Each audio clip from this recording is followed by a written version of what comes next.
Good evening. Welcome to World News segment on Independent Television Main News. I am Roslyn Ewurame. Ukraine's president has thanked Western leaders for sending tanks to support the fight against Russia, but said they needed to be delivered quickly. The president's comments come after the US and Germany announced they would send Abrams and Leopard tanks to Ukraine. The battles in Donbass will surely go down in military history as one of the most brutal battles in Europe.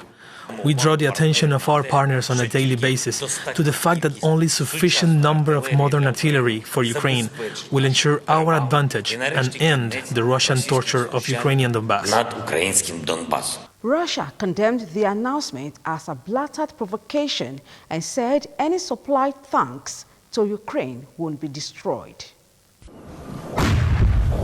Elsewhere, the superintendent of a school in the U.S. state of Virginia, George Parker, has been sacked after a 6-year-old pupil shot and wounded a teacher earlier this month. The school board decided by a vote of 5-1 to terminate George Parker's appointment. His lawyer for the teacher announced plans to sue the district. The 6th January shooting, which authorities have described as intentional, rocks the Virginia city and raised questions about what legal consequences may follow and for whom. And finally, on the world news, the U.S. former President Donald Trump will be allowed back on Facebook and Instagram after Meta announced it will be ending his 2-year suspension of his accounts. Republicans have been pressing for Mr. Trump to be allowed back on Facebook as he prepares to run for the presidency again next year.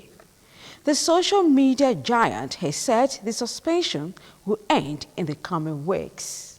Meanwhile, news of Mr. Trump's reinstatement on Facebook and Instagram has been criticized by Democrats and some activist organizations who expressed concern that the former president would again use the platform to repeat false claims that he won the 2020 election.